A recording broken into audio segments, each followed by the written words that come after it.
All right. Remember one thing, that like whatever we are learning, okay, always it has got some kind of application, and it has some kind of treatment. Yeah. It's not like that it's in the syllabus and you want to score marks and that's why you're learning. Yeah, it's not just Yeah. part of the test. It's Yeah. So basically, it has got some application. Let me give you one very good example of the mechanics. And there was a plane, like a Malaysian Airlines, okay, and that was basically flying at a height of around 33,000 feet. So you can say 11 kilometers height. Okay, at this particular height, it was flying at a speed of around like 900 kilometer per hour. Okay, so this was a Malaysian airline, and then there was a Ukrainian guy who basically launched a missile.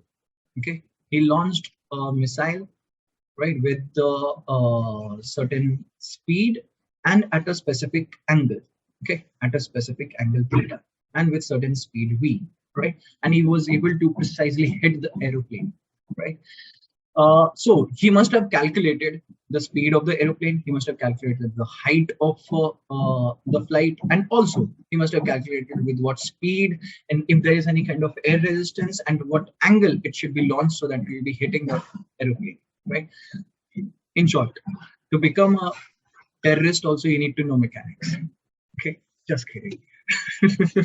So basically, so basically, even the NASA people, ISRO people, when they launch a rocket, a missile, okay, so basically they do all these kind of calculations. They make sure that like the rocket doesn't fall onto the populated city like Mumbai or the New York. Okay, so all these theoretical calculations need to be done before, in fact, executing it. Okay, and like this is a very minute thing, minute calculation which they do basically before doing any kind of such mission. Yeah. All right. So to understand, rocket science. Yeah. So to understand this particular thing, you need to know mechanics. Now, what we are going to cover here in the mechanics, very first thing that we'll be learning about is what is the state of rest and state of motion. Okay, state of rest and state of motion. The second thing that we will be covering is the idea of scalar vector, a little bit of the scalar vector, not in that detail right now. Then distance, displacement, speed, velocity, and acceleration, deceleration. So these stuff. Okay. Then we will be covering some problems in the motion in one dimension. Okay, that will be including in a straight line motion, right, which is including the motion under gravity also, right. And then we will be covering the projectile motion, which is a kind of two-dimensional motion. Okay, so the projectile motion. After that, we'll be learning about the force and the momentum, in quite detail. And finally, we'll be learning about the work, power, energy. So all these things are there in the mechanics in this very first chapter, right? So let's start with the very first thing, that is the state of rest and state of motion. Okay, what do you think when I say that I'm having this phone? Okay, when I say that this phone is at rest, so do you agree with this statement in physics? Well, I guess so, yeah. No, when I say that this phone is at rest, it's not a complete statement. I should say that this phone is at rest with respect to me. Okay, let me give you an example. Like suppose here we are having two observers. Right. Because we're also on a planet that's zooming around the galaxy at billions of kilometers per second. Absolutely. So suppose here I'm considering this car, and this car is going in this forward direction with 30 meters per second, let's say. And there are two observers, observer A, observer B, and there is an observer C over here. Okay. So for A, B is at rest, for B, A is at rest. But for C, both A and B are moving. Okay. Like for me, the phone was at rest. Okay. But for a person, for an observer who is observing me, or like the phone from outside the planet, from outside the earth, okay, for that person, we are moving, isn't it? So it all depends on the frame of reference. Okay, it is always with respect to an observer. It is the relative phenomenon. Isn't it called like inertial frame of reference? So basically, being we being in the same frame, okay? Yeah, like, because which we're is not moving at the same accelerating. speed. To us, the Which phone is is stationary. Exactly. If it is not accelerating, one thing, like when I explained this particular example, I told you that like it is going with a constant speed of 30 meters per second. I didn't say that like it is going with an accelerated. If it is an accelerated motion, then it is not the inertial frame of reference, by the way. Okay. So when it is accelerated, then in that case, it's possible that B is faster than A or something like that. Okay. Yeah. It may be like having some kind of relative velocity, possible. Right.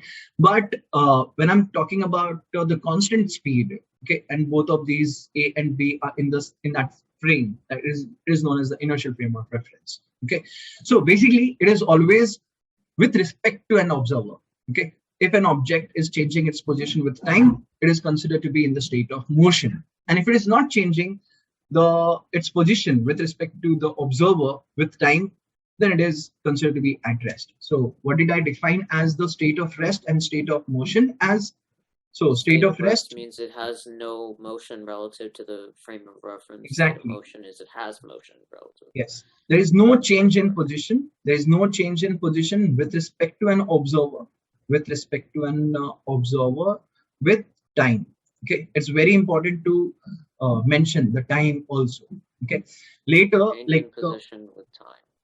Yeah, and the state of motion means it is changing position with respect to an observer, changing position with respect to an observer with time. Okay, observer with time. The thing is, all these things, such definition is important later to understand the concept of theory of relativity. Okay, your school won't be doing theory of relativity. Yeah, like I saw the map of the physics, and they will be doing astrophysics. Yeah, I don't know. Probably not, because relative. Yeah, we're gonna be doing astrophysics, but relativity is always fun. I love relativity. This is more. Yeah, this is more of like. I think there was some. I think it was maybe Galileo. He had some stuff, some like Galilean relativity, which was very basic, just about frame of references and motion and states of rest. Absolutely. There are basically three types of relativity that we study. Okay. One is the Galilean relativity. General. Second is the Einstein's. Second is the Einstein's special theory of relativity, and the last one is the general. Okay. So the Galilean is the simplest. My mic gain. Yeah, the Galilean is the simplest one. It's just like special theory of relativity is like a little complex. I would say like it is like 3 on 5 star. Okay, but general relativity is 5 star, 5 on 5 star. The difficulty level. 1 second. Yeah, sure.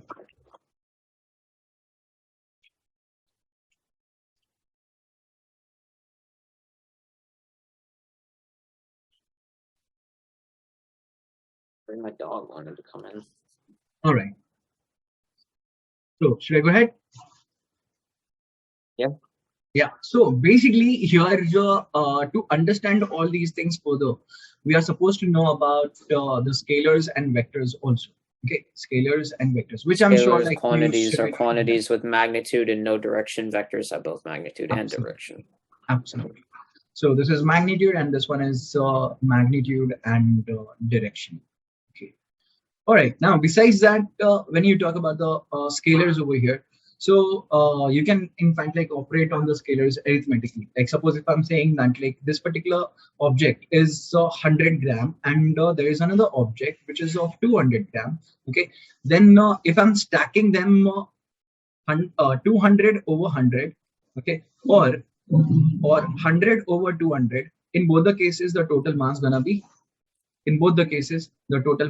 300 gram only, right?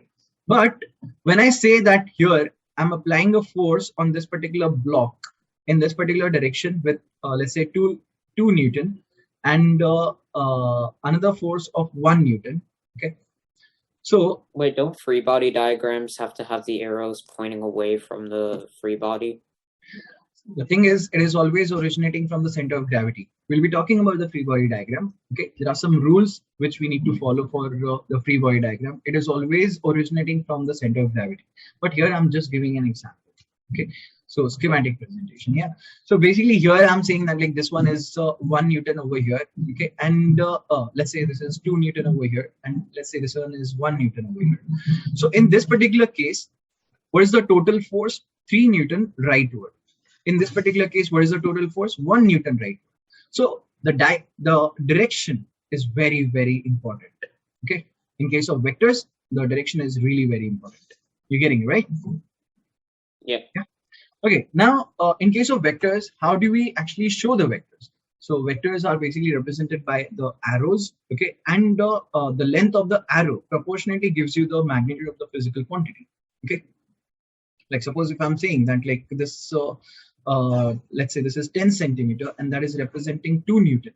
That means 5 centimeter will be representing 1 Newton in that direction, and 2.5 centimeter in the backward direction will be representing minus 1 Newton, like that, right? So basically, minus 0.5 minus 0.5 Newton. You're getting it, right? Yeah. Yep. Okay, so this is simple concept of the vectors. We'll be learning about the vectors while doing the mechanics entirely. Like in the parts, whenever we'll be covering some parts of the mechanics, we'll be learning more about the vectors actually. Okay. All right, going ahead. You done the linear algebra, by the way? Matrices, vectors. Matrices and vectors, I have done very little of. I'm very bad with them, but I use them as data structures sometimes. So no problem. Go for okay, it. so we'll be learning about those things also later. Actually, I taught Arin partial derivatives. I taught him the matrices for the use in the general relativity, basically, and to understand the black hole and the naked singularity. So I have the recordings also of all his lectures. Okay, so Alright. I'll share that recording also with you. So if you get time, you can actually go through those recordings as well. Otherwise, I'll definitely teach you all that stuff. Okay. All right. So let's go ahead. So basically over here, now the next thing that we are learning is about the distance and displacement. All right. So when we are talking about the distance and displacement, I want your phone. Displacement is the change in position from a specific point. So, and distance is the overall like path, the length of the path taken. Absolutely. So essentially displacement, if I get up from my chair, walk over to my bed and sit back down in my chair, my displacement is 0, but my distance is 2 times the distance between my chair and the bed. Absolutely. So suppose like if A to B, and this is the circuit which is followed, all right, then in that case, the length of the path traced, as you just said, the length of path traced, that is known as the distance, whereas the displacement is the length of a straight line, from initial to the final position, length of straight line from initial to the final position. Okay. Now the thing is over here, when I say length, just length, that means I'm talking only about the magnitude. But when I'm saying length as well as from initial to the final, that means I'm talking about the direction also. So with this, you can actually make out that the distance is a scalar, whereas the displacement is a vector. Okay. Do we use the concept of distance and displacement in our day-to-day life? Do we ever use it? No, we usually use distance. Displacement is not as. All right. Okay. Do you have your phone in front of you? Yeah. Do you have Google Map installed in it? Yep. All right. Open the Google Map and follow the steps that I'm saying. Okay. All right. Okay. So open the Google Map. Okay. Then follow the steps. Don't go ahead of my steps. First step is click on the search button. Okay. In the Google Map. Yeah. Click on search, and then type ASB. All right. Your school name. Yeah. Okay. ASB, and don't click on anything. Just see like how many you do get many options, right? Isn't it? Yeah. Yeah. Do get many? You get many options. Now in the options, you will see that like the distance also mentioned over here, like some numbers with some units also mentioned over here, right? Yep. What is the first option and what is the number mentioned over there? The first option is ASBAB, by Madiha Farooq on Nehru Road. 2.8 miles. 2.8 miles. Okay. All right. Now click on that.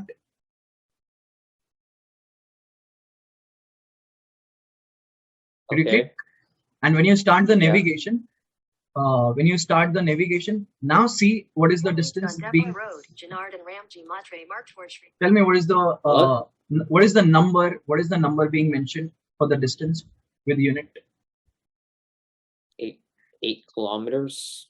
8 kilometers. Now, what is 2.8 mile equal to, by the way?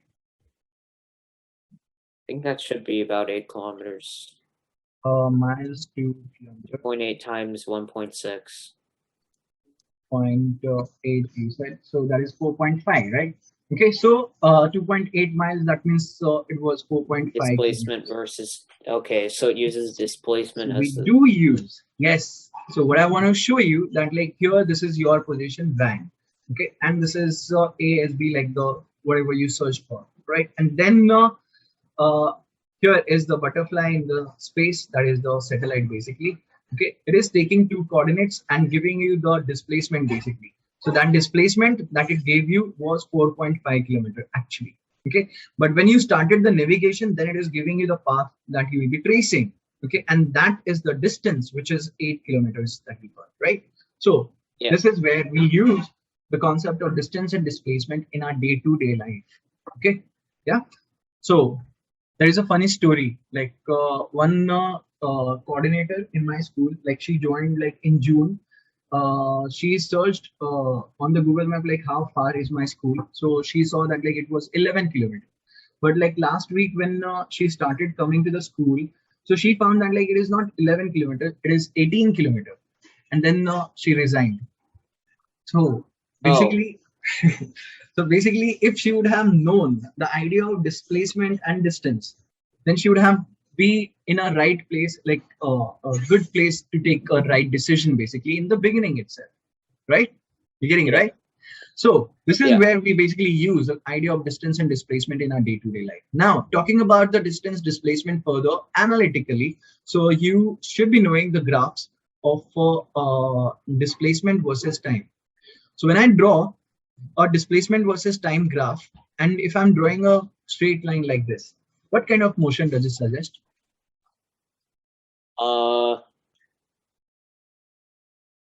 No velocity, no average velocity, I guess, or so then no, the displacement stays the same over time, so no motion.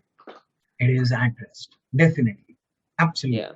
Okay, when I say that this kind of thing, so what kind of motion does this one suggest? That motion is a constant velocity, right? Yeah. Constant positive velocity, basically, right? Yeah. Okay. So there is no acceleration in this case. Acceleration is 0. When I say this kind of graph, okay. So what is this? Constant velocity, negative velocity. Absolutely. This is the constant velocity, but negative. Okay. All right. I think you people got some kind of summer homework in which the very first question was about the speed. Which one is having the maximum speed? Is it? Yep. Did you go through that homework? So the very first question. Yeah. Yeah. So what was your answer for that question? Essentially, the line with the largest slope. So if you look at the graph, actually here, correct. Yes, I selected W. Absolutely. Because you can see W just. So that is, let me just open it, and that was W. Yeah. So that was having the greatest gradient. Okay. So some people wrote a different answer basically for that. Okay. But like you should understand that they are talking about the speed. They're not talking about the velocity. Velocity. Okay. So speed is the magnitude of the velocity basically. Okay. Speed is the scalar physical quantity. Velocity is the vector physical quantity. Right. So, okay, going ahead. So these are like I have shown only the straight lines. Now I'm going further, talking about more about like the distance versus displacement versus time graph. So when we have suppose this kind of graph, so what kind of motion does this one suggest? accelerating positive velocity. Okay, definitely. See, the thing is, in these, we were having the straight lines. Okay, that means they were So having no the constant acceleration. gradient. They was having Yep. the constant gradient. When the gradient is constant, we say that the velocity is also constant. Okay, here also, when the gradient is constant, the velocity is also constant. But in this another graph, what do you actually see? That the gradient is continuously increasing. The gradient over here is continuously increasing, isn't it? Here, Yep. so basically, this is you can say increasing gradient, and then you can say that it is having the increasing velocity. Increasing velocity. That means this will be having an acceleration. This is an acceleration, accelerated motion. Okay. Now, what kind of acceleration? Positive acceleration. Agree? Yep. Okay. Here I'm giving you another graph, which is going like this. Okay. So displacement versus time graph. Okay. So what do you think? What kind of motion does this one suggest?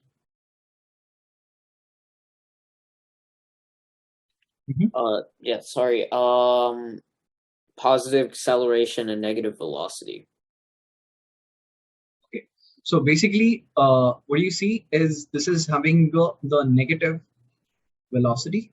Velocity, Right? but a positive acceleration, so it ends up Definitely slowing down. Exactly. Absolutely. So the negative velocity in each of these cases. Over here, what do you comment about the velocity in this particular case? Over here, when it is Pretty like low. kind of 0, right? You could say that. Yeah. I'm saying that like it is parallel to the time axis. So then velocity will be 0 because gradient is 0. Yeah. So you can say, yes, it is having the positive acceleration actually. Okay. Yeah. Because it is decreasing. Its gradient is decreasing as opposed to increasing. Absolutely. And means it is becoming less negative basically. Okay.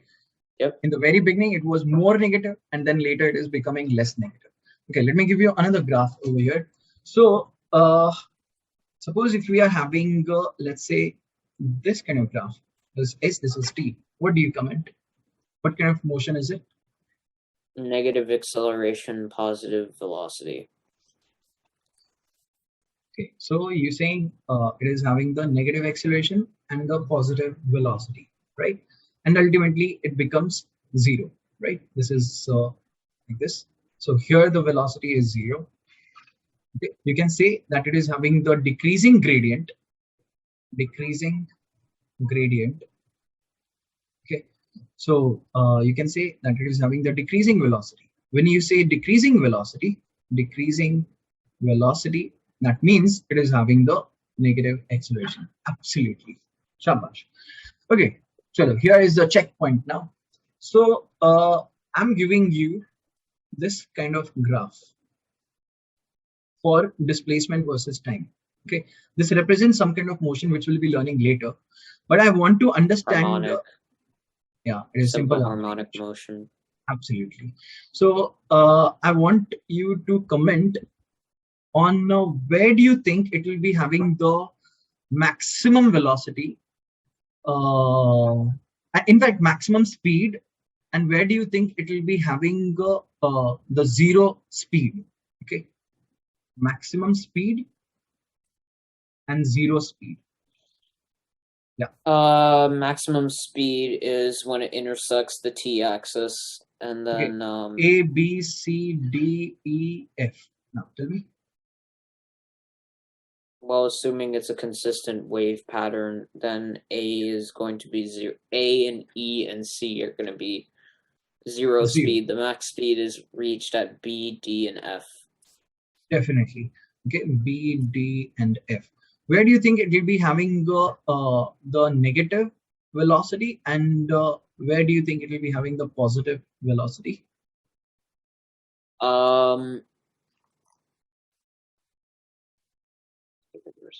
Sorry, where will it have negative velocity? Where will it have positive velocity? Positive velocity at D, negative velocity at B and F. Definitely. Absolutely. Shabash. So this is B and F. Very good. Okay, so this is about the speed velocity. Now we have the concept of average speed. Okay, so let's talk about the average speed. All right, I'm sure like you should be knowing the formula. What is the average speed? Formula for the average speed? Average speed is just the distance over time. The Yeah, it is the total distance over the distance total time. over total time. Okay, so here is a checkpoint. So the question is that if you're starting from point A, keep your calci notebook, pen, everything ready. You're going to point B. Now while going, yeah. No, it's okay. I'll figure it out. But my calci's in my backpack, which is behind me. But I'll figure something out. All right. So going from point A to B, you're going with 20 meter per second, let's say. Okay, like this, and you come back from B to A at a speed of 30 meter per second. Okay. So what do you think will be the average speed for this entire journey, A to B to A? What do you think? The distance and time. Since we don't know the distance and time, I'm just gonna do like a. Wait, what? That doesn't make any. Okay, I see what went wrong there. 25 meters per second. Now, I knew that you will say that. Let me tell you one thing. Average speed doesn't mean the mathematical average actually. Okay. So the thing is, when you do the mathematical average, in that case, the conditions for the data collection is quite uniform. But when you're doing the average speed, the conditions are not uniform. That is like when you're changing the velocity, some other physical quantity like the distance covered per unit time and the time, that also changing. Okay, you're getting it. And also, so the data collected is not collected uniformly, and that's why we cannot apply the concept of mathematical mean over here. Right? Okay. All right. So what should we do in that case? So what we can do is we can consider from A to B the distance to be x. Okay. So what is the total distance in that case when you're going from A to B, B to A? What is it? Sorry, hang on. I need to find my calci.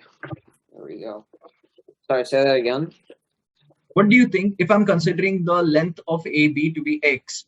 Then what do you think is the total distance A to B, B to A? What is it?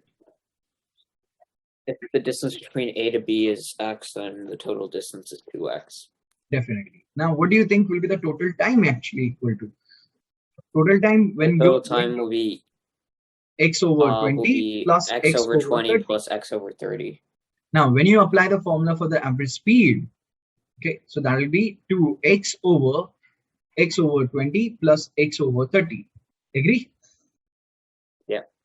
And then in that case, we'll be having the x taken common 1 over 20 plus 1 over 30.